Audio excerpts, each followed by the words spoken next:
Welcome, everybody, to Connecting the Universe. I'm author and researcher Mike Ricksecker back at you with another interactive class out of the secret library of the connected universe. Yes, we are back in the library this week.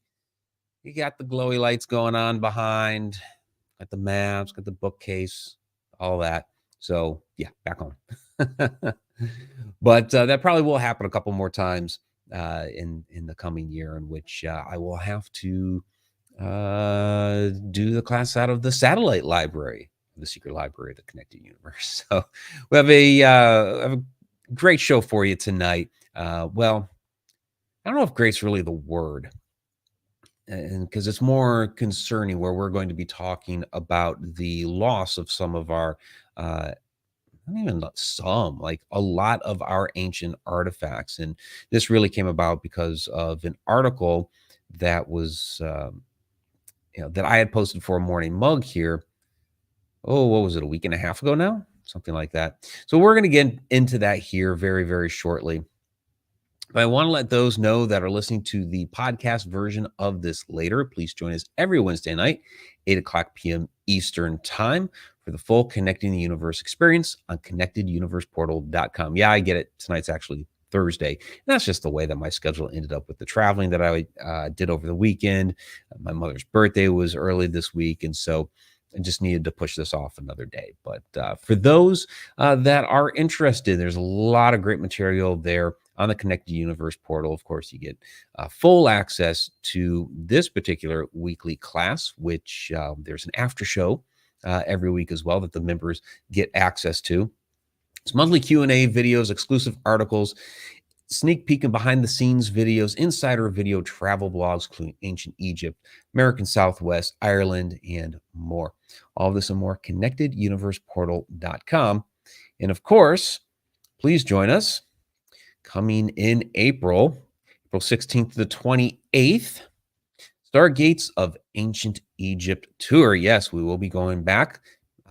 My co-host for that, our tour guide, Mohammed Ibrahim of Saba Tours, which does mean Stargate, and myself, a wonderful, wonderful 12-day tour where we will be discovering those ancient Stargates. And that is on that image there. I am actually inside one of the Stargates through a bigger gate that we've superimposed on top of it. So, there are people in the house here. There's Tom McNicholas. Great to see you, Tom. There is Jen as well. Jason Thompson is here tonight. Great to see you, Jason. Crow Emil S. as well. Awesome, awesome. All right, let's go ahead and get into tonight's class question for the evening. And some of you others have some things you want to throw down in there for it. Please feel free to do so. Sarah Yusuf is here as well. So let me bring up the class question. That is, if there was one ancient artifact or location you could bring back, which would it be? And yeah, that is a artist's interpretation of the Colossus of Rhodes there, one of the seven ancient wonders, or one of the seven wonders of the ancient world that has been lost to time. Although that is not necessarily my answer, although it would have been really, really cool to see. So Jen said, the stuff we don't know even exists. Yeah, there's plenty of stuff has been lost to time that we still haven't even discovered even existed yet. So, what was that stuff? I'm sure there's many, many fascinating objects and artifacts and what have you that we just don't even have a clue has even existed in our world. Sarah Yusuf and Chris Nielsen, Chris off of the Instagram account, he's actually one half of Traveler's Moons, both said the Library of Alexandria, which would also be mine as well because of all the knowledge that was lost when the Library of Alexandria was destroyed. Massive, massive loss that we took there. And while, there were some documents that were kept in the Serapeum, which was, really like a satellite library of the Great Library. And then, of course, the Egyptians had written texts or carved texts into the walls of many, many of the temples, like Edfu and things like that. So we have some of that left, but they're incomplete. There's so much that we lost when Library of Alexandria was lost. So all good there. All right. So, what is it that got me into this topic this evening? Because there has been a lot that has been lost over time. And I want to highlight some of these things. So, like I said, there was an article earlier last week that put me onto this. And so, what I'm going to do, and I commented on it and I did the morning mug post on my social media. On the back end of the Connected Universe portal, there's the longer morning mug videos that, if you remember, you can watch and what have you. So I'm going to go ahead and play. I did post like a 1-minute clip of this onto like TikTok and Instagram, even on Facebook there. This is a little bit of a longer clip. This is more like a 2-minute clip to give you a little bit more from that. But this is basically like a typical morning mug video. Welcome, everybody, to Mike's Morning Mug. I want to take a moment here to sound off about something that I posted on my social media just this morning. I'm not sure when you'll actually be watching this, but basically what happened was this individual, United States tourist, in a museum in Israel, knocked over a bunch of ancient Roman statues, saying that they were blasphemous. Now, I'm not going to go into this person's religion or what they claim their religion to be and why it was blasphemous in their eyes. But regardless of what your religion is, what your belief system is, all of that, you have absolutely no right to go into anywhere and start destroying things, start vandalizing ancient statues, ancient artwork, whatever it may be. If you don't agree with what that is, just walk away. You have zero right to actually go and destroy it. It's already a challenge enough within our archaeological community, with as many things as I have had to say about archaeology and the narrative that they are trying to portray, in some cases, not all, that many of those archaeologists got into the field because they had a passion for history. They had a passion for that mystery of what happened long, long ago. And so many of these artifacts are rare. Many don't exist anymore. We might find a story somewhere in a written text about a particular object that may have once existed, and we don't have any physical reference to it anymore. So these objects are very, very rare. And so to go around and destroy something that is precious like that, you are destroying a piece of humanity. All right. And it goes on, and I talk about some other examples and what have you, some of which we are discussing this evening. But again, here is the article in question. U.S. tourist destroys blasphemous Roman statues at the Israel Museum. And this was a couple of days before all the conflict that's been going on over there. So this is separate from all that. This is not a result of the conflict or anything like that. This happened beforehand. But these are ancient Roman artifacts. Rome did, possess Israel for quite a long time there, and so much of their influence found its way there in architecture, in statues and artwork, and things of that nature. And this person just basically waltzed in there claiming it was blasphemous and destroyed it, which is extremely unfortunate because, again, we only have a handful of these types of artifacts that are left that are in at least somewhat good condition. Even with this, you can tell, okay, that's a head of a statue. That's all that's left is the bust. So the entire statue is already missing. Why do we need to completely destroy it and just annihilate that piece of history? It makes no sense whatsoever. So I saw Sarah is asking here, isn't the rise and fall of civilizations and their knowledge a part of a natural process of decay? Well, yes, that does happen. Civilizations do rise and fall There are many lost civilizations upon this earth, and that's kind of the thing. Is there is so much that's lost to time that why blatantly go and help that process? Why destroy somebody's history and speed up that whole thing? That okay, now you look at today, we have so many different fields of science, archaeology, anthropology, even astronomy. They argue and debate over the way things worked in the past and who did what and who moved where and what year this was built, all that sort of stuff.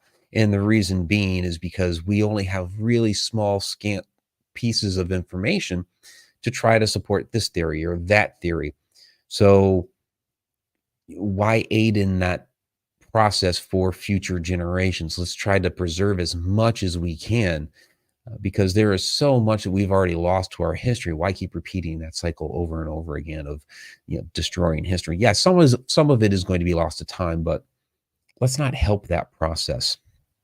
Um, I, I I would not agree with doing that. So, other ways in which we have seen this here in recent years, and this one really totally blows my mind. Um, conflict the conflict over vandalizing art as a way to protest. This is a New York Times article, but we've seen this come about lately here too. Now, I don't want to get into the debate over climate change, but basically, you have climate change activists that are doing things like, in this particular case, uh, taking a can of soup, throwing it onto a precious piece of Van Gogh artwork, and then gluing themselves to the wall. I really don't care about them gluing themselves to the wall. I mean, that's going to be extremely painful for them. They might take some paint off the wall. You can repaint the wall, and they're going to find themselves in the hospital over that. But why do we have to destroy Van Gogh's work?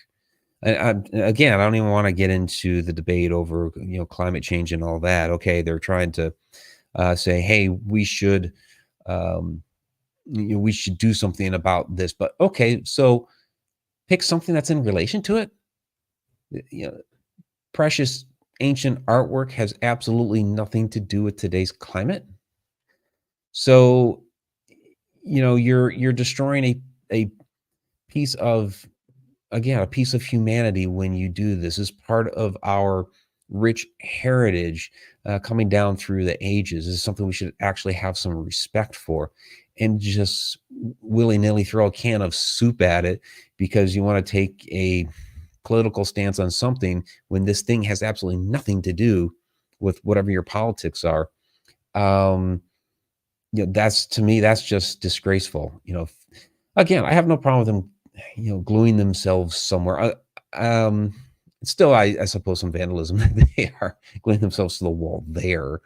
But there are a lot of other ways in which to, express your dissatisfaction with something rather than being destructive. And I guess I don't understand, why people get on that destructive bent that, rather than working out whatever it is we're going to destroy, because it's like nothing to destroy it.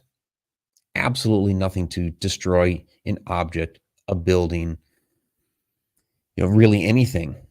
But to actually create, that takes time, that takes passion, that takes vision. And when we go ahead and destroy those things, we've lost whoever made it. We lost their vision, we lost their passion. I know so many people that look at photos from the past and they're like, oh man, it would have been cool to see that in person. We might walk up to a historic building somewhere and all the other buildings around it are modern. And it's like, oh man, I wish I would have seen this the way this was back in the day. Um, so it's really a disservice to the rest of humankind when you start destroying those ancient relics that we won't be able to get back. And yeah, Jen, I know it brought them attention. That's why there are other ways to get attention rather than destroy it. I mean, there are ones that were like gluing themselves to the road. Okay, fine, glue yourself to the road. You know, um, whatever that will get you attention. But why do we have to destroy the precious art? That's what I don't get. You could tie yourself to a tree, you'll get yourself attention. You could get your group together with some picket signs and protest, outside whatever, organization it is. That will get you some attention. Destroying the artwork is, to me, the exact wrong attention, because actually what it does, it's a disservice to your particular organization. Yeah, it's going to get your organization attention, but it's the wrong attention. Like, okay, it's, we'll say it's, we'll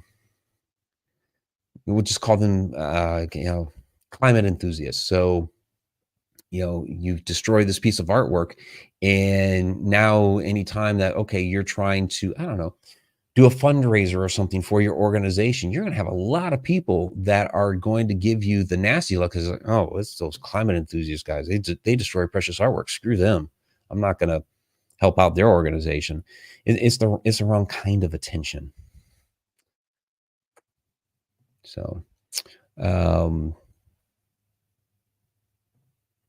yeah, young protesters, older protesters, be more respectful. I hope. Depends on the person. You see some older people do ridiculous things as well. Yep. So it's definitely sad to see. And then, and yeah, people do turn destructive out of frustration. People do eventually take that turn sometimes, but it's really unfortunate to see, because there are other methods. And then, of course, some of the even more destructive ones are the Syria, when ISIS was, it's all 6 World Heritage sites there. This was it 2015? All 6 World Heritage sites there were either severely damaged or completely destroyed. Just gone.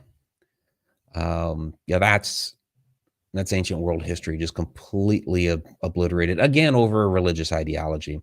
So, they're citing their religious beliefs over this, kind of like that tourist in Rome, but it's like, or that tourist destroying the Roman artwork in the Israel Museum.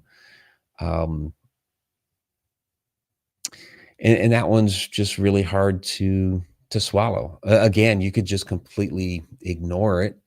Um, but they were, yeah, a one in which they were trying to create pain, and they certainly created pain. And so it's, the point here is, we see things like this going on. And so that's why when it comes to the history that we have left, we should do whatever we can to try to preserve it, because sure, some of it is going to naturally decay and be lost to time. Others, and this is stuff that's been going on for millennia, others will be destroyed by fanatics. The Great Sphinx, why it doesn't have a nose, was, people say, well, I think Napoleon shot it off or what. No, it wasn't that. It was already gone by then. It was like 1,000 years before that, where kind of the same thing. It was a defacement. It was vandalism at that time by the, oh shoot, I forgot his name, but kind of the same thing. It was an ideology, and we're going to take the nose off. Boom. So, and even, when we go into a lot of those Egyptian temples, those that have gone on the Stargates of Ancient tour with us, we see the defacement of a lot of those friezes. Now, on those, what they did, you don't see the entire form blotted out, because there's a lot of that artwork around. They chiseled off the faces, and people say, well, why did they chisel the faces? And the idea there was that if you took off the face from the image, then that took away its power. And so this again was another fanatical ideology of defacing these things. And now, thousands of years later, we can't see those things in their full glory because of some idiot, some doofus from 1,000, 2,000, 3,000 years ago, whenever it was. And it just kind of makes you shake your head. And it's painful for the future generations that would like to have some semblance of being able to look at those images from the past. So those things that we still have with us, we should be doing what we can to preserve them. So another interesting one, we're going to stay in that same area of the world here, and then we're going to turn stateside here for a little bit. It's a type of vandalism, but in a little bit of a different way, in that it was stolen. And that was, if I can find the right, I don't know why these didn't upload. So we'll upload them right now. All right. That's the museum in Iraq during the war, early 2000, 2003. And it was looted. The troops came through there. And what's really bizarre about this is everything seemed to be cherry picked. And we're going to talk about this a little bit more here in just a moment. I know why, because this is not where we're actually talking about it. I got a much better plan for this.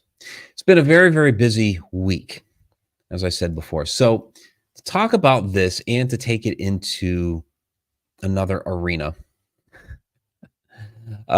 we've had Dr. Heather Lynn on Edge of the Rabbit Hole a few different times. It's been a few years. And we're going to bring her back here, sometime, probably in the coming year or whatever. But she gave us some insight on this particular incident, and also on, collectors, which we will talk about here in just a little bit. But this is a little bit of a lengthier clip.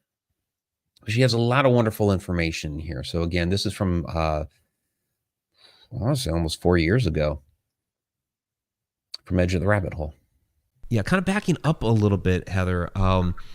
What you were saying about those that are that have that power, that have the finances to go out there and search for these items. Aren't several of these people out there trying to collect these items because they believe it's going to give them some sort of power? I think there are some people with those motivations. It may seem crazy, but the Nazis, had an arm that did that thing too.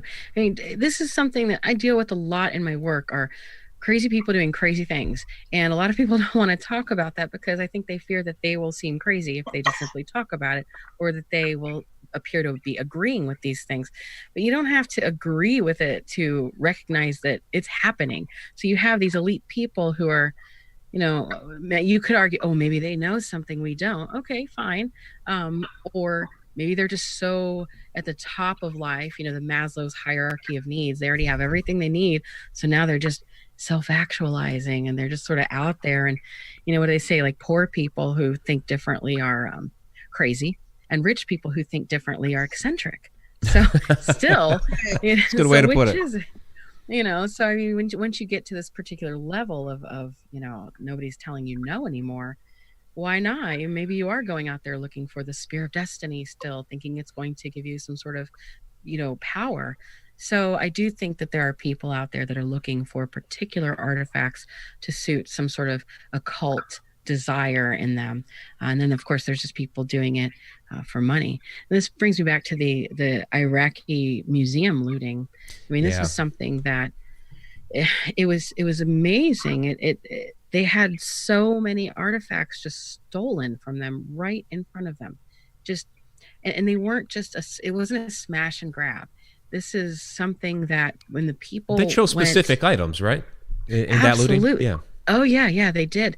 They had knowledge of where specific items were then hidden. So the museum, there were 5 staff members that were very committed to this museum, and they knew that this war was about to happen, and so they went through and they went into the basement and they hid specific artifacts all into these different excuse me, storage areas. And so they would lock those up, and so when it was looted, some of these storage areas just remained locked. They were just, nobody had accessed them, while other ones, they had used keys to get in. And these other ones that they used the keys to get into, they were the ones that had the tablets and some different things like that. And so they definitely knew what they were looking for. And this isn't just somebody saying, oh, well, isn't that a coincidence? That's, no, this was something that was found in an investigation after the fact. After the fact, there was a colonel, rather, that his name was Colonel Matthew Bogdanos. He is currently the assistant district attorney in Manhattan, and he was a colonel in the United States Marine Corps Reserves. And in 2003, he was on active duty in the Marine Corps and led an investigation into the looting of this museum.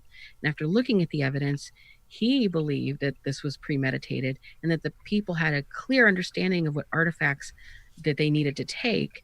And so something that was clear to him was that the artifacts that were taken were ones that couldn't be sold on the black market, even because they were so popular and important that someone would recognize that as immediately. So what he concluded was that based on the evidence, these artifacts had specifically been chosen because they already had a buyer or somebody waiting to receive them. So they thought, okay, somebody in an elite family, whoever, who had the money and who was a collector, sort of made a grocery list and said, here, U.S. military, pick these up for me, and we're good. And so this isn't even a conspiracy anymore. This was actually, a colonel's own findings, and he wrote a book about it, and it's legitimately in the reports after the fact. So I mean, it goes on and on. I cover that in some of my work too. But yes, it was a looting, and they took it was over 5,000 Sumerian cylinder seals gone. That's insane. Yeah, that's so many. That's tragic. That's tragic right there. Absolutely. Yeah. So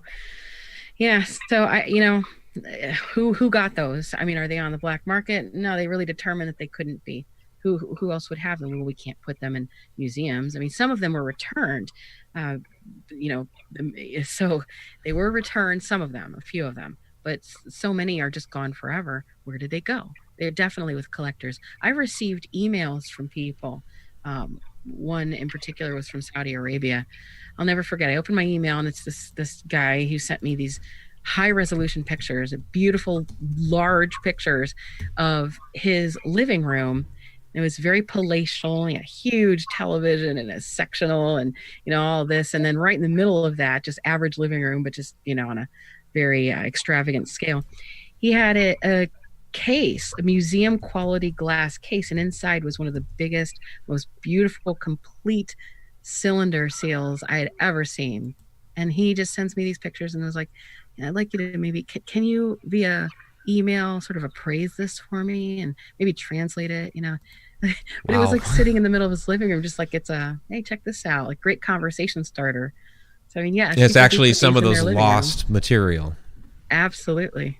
Yeah. So we have no way of knowing. So, of course, the universities and people, once the elites get their hands on it and their pick of it, what do we get? The universities of the public, we're going to get little pot shards that are basically saying, oh yeah, this guy traded his goats for this grain. Oh, isn't that fascinating? It tells us so much. And, some of the better stuff is just gone mysteriously.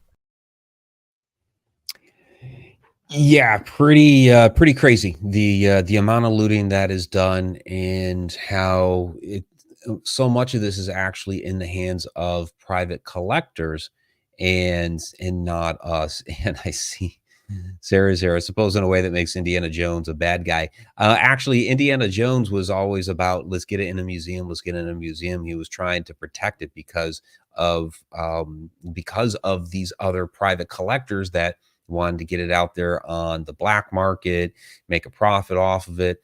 A lot of these people believe that it was giving them some sort of power by just having it in their house. And so and then follow-up question, or actually this was the question beforehand. How do you think history should be preserved? Very carefully. A lot of this stuff, yes, should be in a museum somewhere. I mean, I like having the trinkets, back here, a couple little things. None of that's actually, like out of an Egyptian tomb or, whatever. Those canopic jars are, in a way, they're historic back there, but that's just because the alabaster company that created them like 100 years ago, and they were creating them as replicas of the canopic jars that the dynastic Egyptians used for the internal organs for the mummies and that sort of thing. Those are not 1,000, 2,000, 3,000 years old or what have you. So and Sparky here, I'm an amateur sumerologist, and this literally breaks my heart. Yeah, it is a real shame, the amount of looting and material that ends up on the black market out there. It is really terrible. So, and in that vein, and this is what I usually pair these two things together. That was Dr. Heather Lynn, and I've talked about her telling that story before, and in some of her books she talks about that story as well, but it's like I'm going to go back and actually get the clip this time where she talks about that stuff. But this particular this is at the crypt in Dendara. We were in 2021. We were told we were the first public group allowed down there, so everybody was just coming out of COVID. I guess they meant to open it in 2020, but then COVID hit and everything shut down. And when things opened back up, we were one of the first in the Bent Pyramid because they were just starting to open that up when COVID hit and they shut everything down. But then the crypt at Dendara, kind of take it with a grain of salt. Oh, you're the first in there. Awesome. Is that really true? Yeah. But it had been closed to the public for like 20 or 25 years. This is not the crypt with the light bulb, the quote unquote light bulb. We've talked about that several times before. This is the newer one that they opened up. It's on it. When we say crypt, it's not like this is a crypt in our modern day sense of this held bodies or anything. It's not a necropolis. It's not a tomb. It's a passage under the temple. And so this is a little walkthrough of it, and then we'll get to a couple of minutes. This is like Tomb Raider. You feel like you're in Indiana Jones? Yeah, Indiana Jones. There you go. I didn't watch Lara Croft. I was too old for that. You look at the sides. Oh, not much air in here. Look at the walls there. Not much air circulation.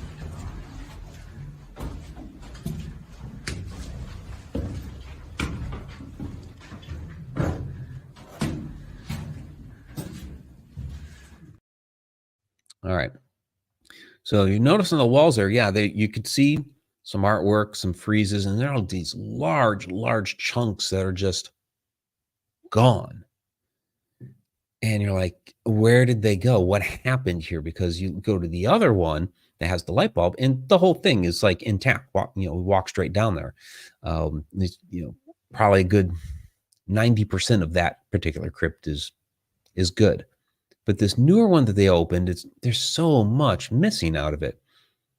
And it's like, okay, so, it's been thousands of years. Stuff fell or whatever. Let's take a look. So what you're seeing here is part of that wall. You can see some of the hieroglyphs there. But those chunks, and those are not just chunks that fell out.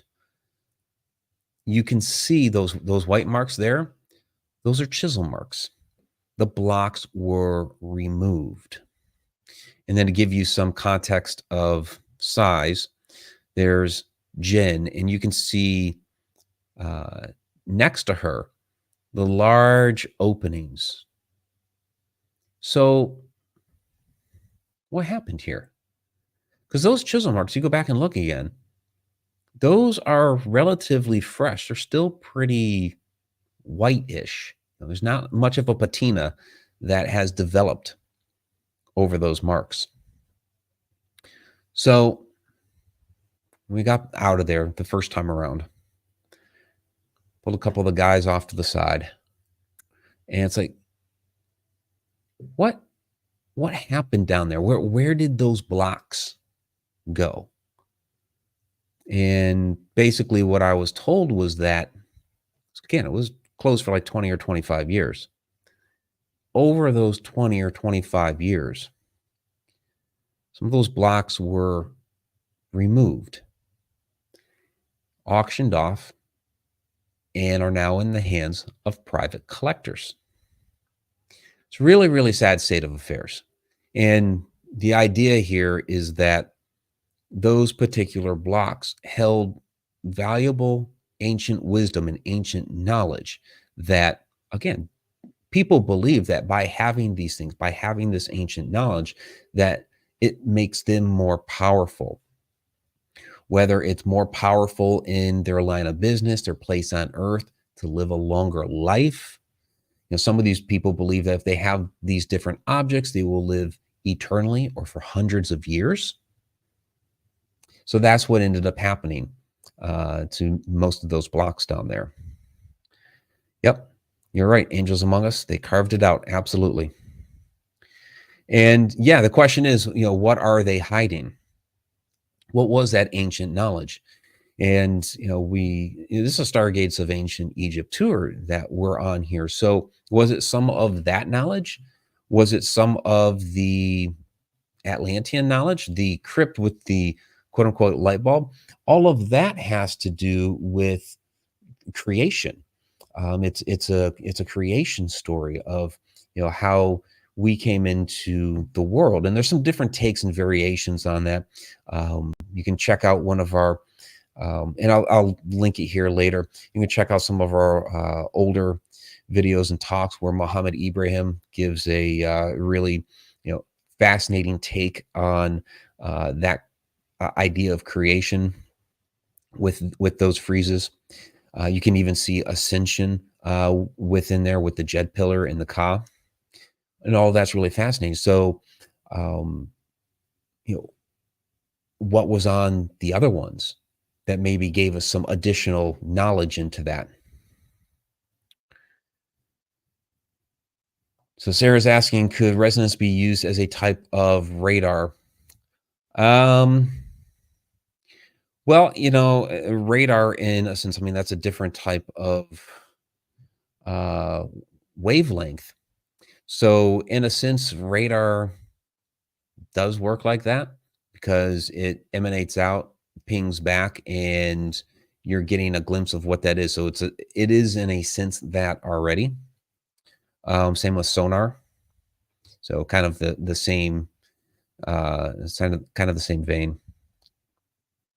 Oh, and I guess I missed the question before that. Could these objects be tracked down through resonance meditation?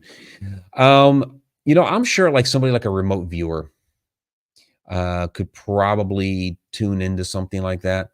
But it depends on the type of remote viewer that you use. So, you have some remote viewers that just kind of, tune into like in object, and, they get some ideas of, where it came from, and,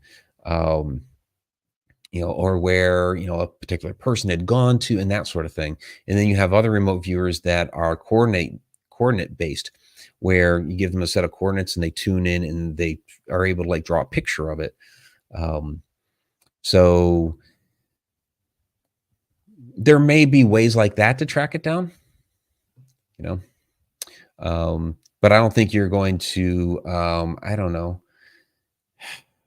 have some sort of almost like an EMF and be like, okay, I'll see what, what EMF is coming off that block down in that crypt, and then walk around the globe looking for it. They're going to be like that. So, all right. Moving on here a little bit, I do want to come stateside here, okay? Because we have ancient sites here, okay? Recently here in Ohio, the mounds and earthworks here in Ohio were added to the UNESCO World Heritage List. Ohio, yeah, go figure that.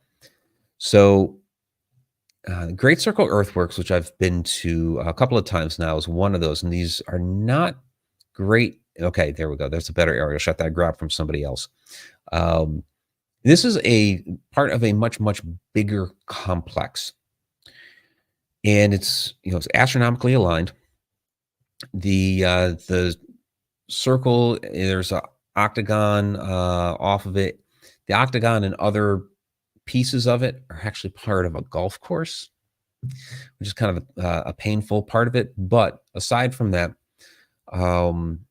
so many other of like the mounds and things like that throughout the Midwest were plowed under for farmland. So it's estimated that up to 80% of the mounds and earthworks throughout the United States, and again, possibly more, were completely dug up, tore up, and became farmland or some other use. So with this particular one, I don't show the golf course here, but a large section of it is a golf course. This here was used as the town's fairgrounds for a long period of time. That's how actually huge and massive it is. But now things are being done to better preserve it, but a lot has been lost. So as I don't know if you want to call it a special treat, but I have a video here from, it was early 2016, where it was the first time I had gone, and I couldn't find the original raw footage. So it's I clipped it out of the video of the original, what I had posted on YouTube. And so it's a little sketchy in some places, but here is my first foray to the Great Circle. Good morning. Well, welcome again. Well, behind me is one of the walls of the Great Earthworks Circle, the Newark Earthworks here.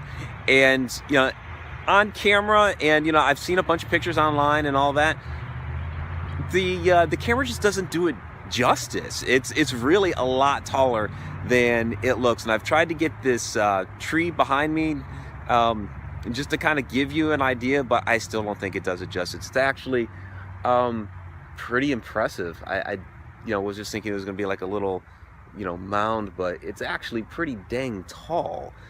Seriously. I'll find out, some more information about exactly how tall it is, but that's got to be at least 15 feet tall. Seriously. It's pretty big, but basically this was built by the Hopewell civilization, which is ancient America. We're talking, pre-Native Americans. This is like the original Native Americans. There's a lot of theories out there about, maybe there were giants and things like that. And I'm not saying that they weren't. We really don't know, because there's not really any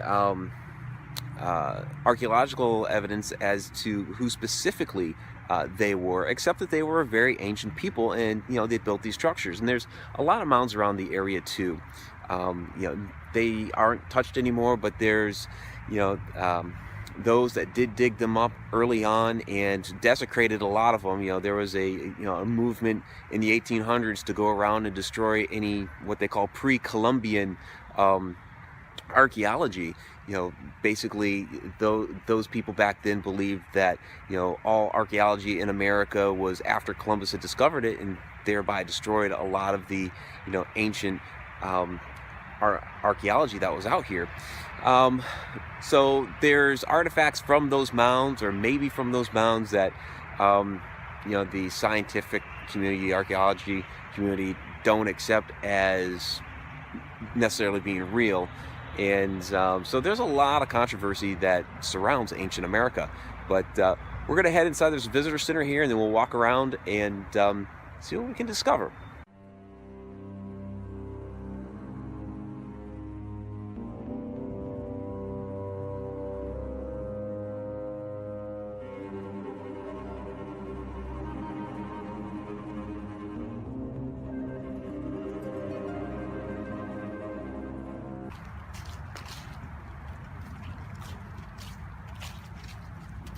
Okay, so I'm standing at the entranceway to the Great Circle Earthworks, which is very, very cool.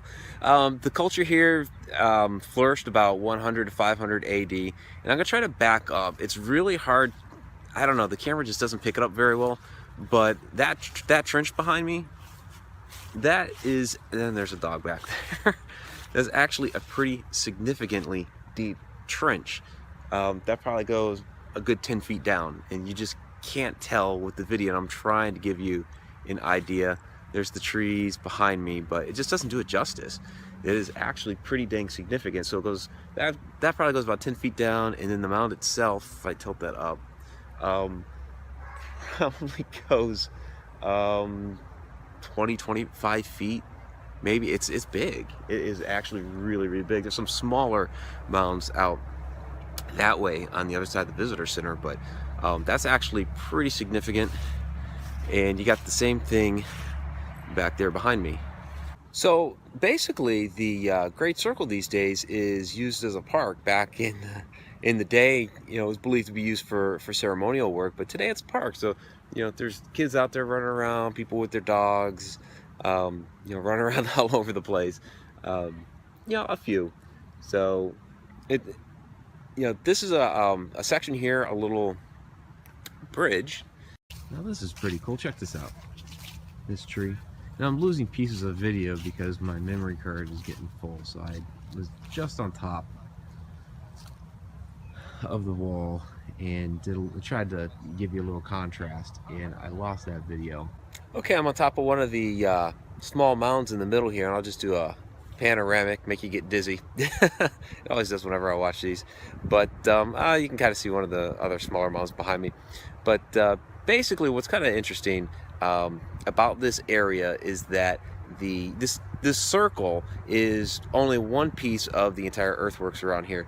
The entire complex actually takes up a big area, and most of it a golf course is on top of right now. So you can access it by going to the golf course and walking around and seeing the octagon is out there, and a lot of the connecting parts of the earthworks is out there. And so this is the part that's preserved as a park, and then the rest of it you basically would have to go to the golf course, which is kind of interesting. But it was all again believed to be part of a ceremonial complex, and it's really quite interesting. It's very quiet out here, even though it's in the middle of a town. And so this is fantastic. Take a little side trip out here and check out one of the ancient wonders of America. All right, 7.5 years ago. It's kind of crazy. And yeah, I think I said about 1,000 times in that video. Any case, there's a lot of things fascinating about that structure. And I already mentioned a couple of them, mentioned some of them in the video. It is, again, it's astronomically aligned. It is also aligned to, there's another set of earthworks down in Chillicothe, which is about 60 miles away, and they are perfectly aligned to each other. So this culture somehow connected these two sites. You got to think about this. This is, ancient America. 60 miles today. It takes you about an hour to drive from Newark to Chillicothe, maybe a little bit of traffic or whatever. So maybe a little over an hour, right? Back then that would have taken you a couple of days to make that trek, and to get everything perfectly aligned is really impressive. And then there's the Serpent Mound there north of Cincinnati. So you have a lot of these fascinating mound sites there within Ohio that are all, again, very, very much aligned to the stars. So, Angels Among Us asking, did it feel a bit eerie there? I'd love to visit places like that. I wouldn't say eerie, but you could feel an energy that was there. It was, I've been there twice. It was kind of strangely quiet for there's a lot of traffic. There's a main road that drives right by it. There's houses and businesses and all that sort of stuff around it as well. But you really couldn't hear that. And it's probably due to the size of it. It is really, really huge. And you couldn't really get that scope within that video footage. What is interesting is the mound right in the very, very center. We call it Eagle Mound because it resembles an eagle. We don't know what the ancients used it for or called it.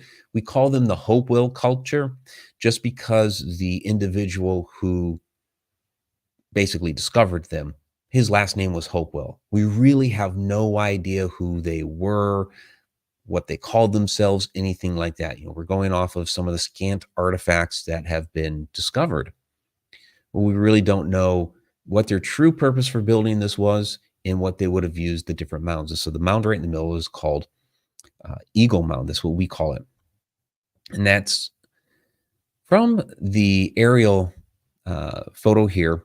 And I was trying to do some video work and get the whole circle and everything. And this is basically straight up from Eagle Mound. Now, this was a fully charged drone when I put it up into the air. Like literally, just before coming here, I had been charging it in a hotel room. Put it up into the air. My drone is supposed to get about 20 minutes of battery life. And this was when it was newer. And that's essentially what I was getting out of it. It was up there for about 2 minutes and started screaming that the battery was dying and I better land it, or you can set it to automatically land when the battery starts to get low, or you can turn that off and just watch the thing crash out of the sky. So of course I had it return, but it's one of those that, again, like I said, you could feel a palpable energy there. And it's kind of interesting. I had R.A. Marzulli on the show a couple of years ago.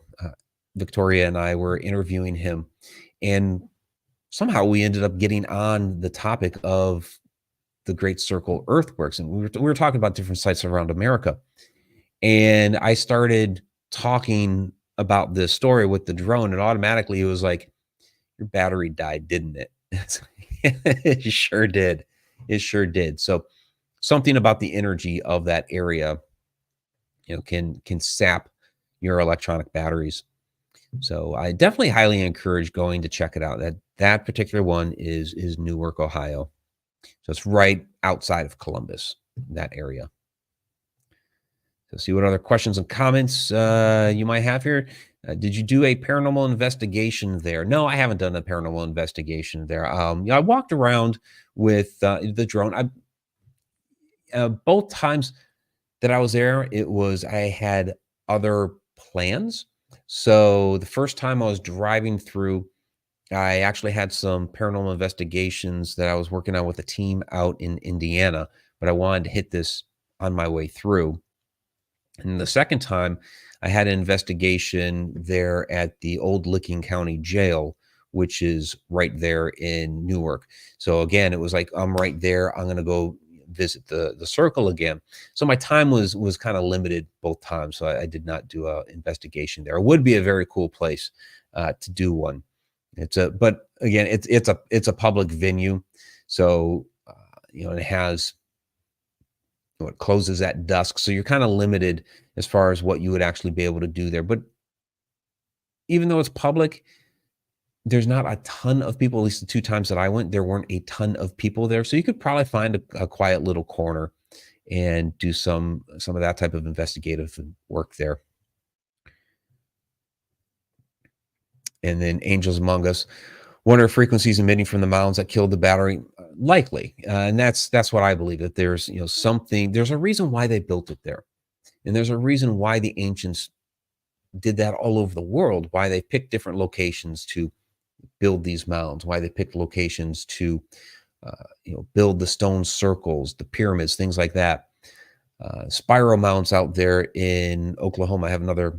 This was a live video that we had done, and what was interesting, we were on top of one of the mounds, not a burial mound. There was a burial mound far off to the side that had been desecrated back in the 1930s, but you're not allowed to go up on that one. This one, again, kind of in the middle of the complex, and we know that there was a temple that had been on top of its brown mound. And since we were kind of out there, I'm going live, I don't have a strong signal the whole time I'm walking through the area, but it's signal enough I'm able to go live. And again, when it comes to that sort of thing, your data connection, your line of sight to the tower is kind of important. Well, being on top of the mound, you would have a better chance of getting a good signal, good line of sight to the tower, right? On top of that mound at Spiral Mounds, that connection kept cutting out like crazy. It was just nuts. And then you walk back down off the mound, signals back up. Went out into the wooded area and everything where, you got these dense trees and signal's perfectly fine. Go back up on the mound, signal is gone. So we did some work up there, some EMF work.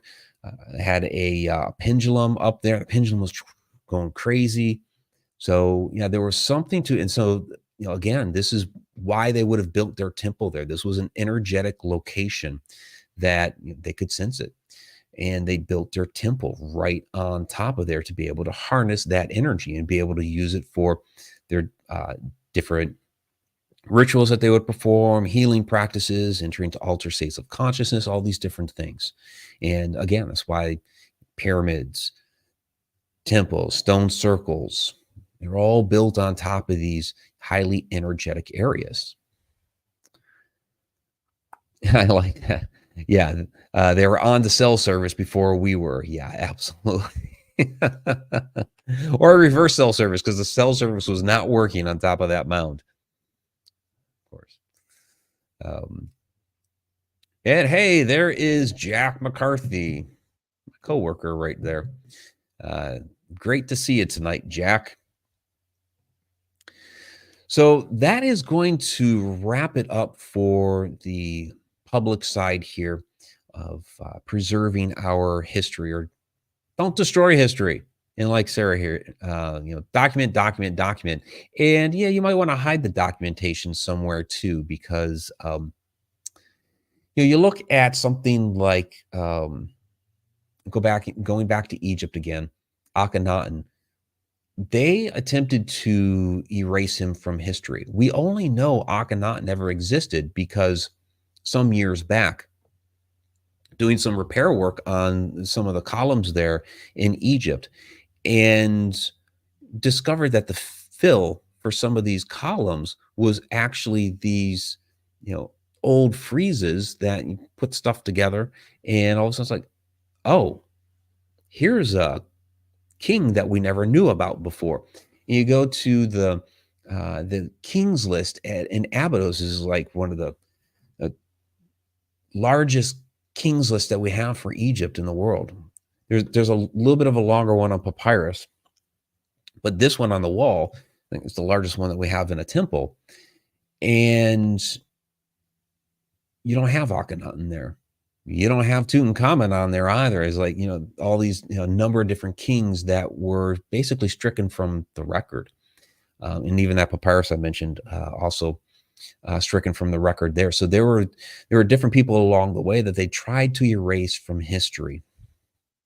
And so it's through other means that we've been able to discover who some of these were. So yeah, even when you document, make some copies. So, all right. This is going to wrap it up on the public side here. Really appreciate everybody joining us tonight. I'm always an advocate for preserving history. take the knowledge that you've gained, pass it on to the next generation. I think it's one of the biggest things that we have to do here. One is love each other. Love each other, take care of one another.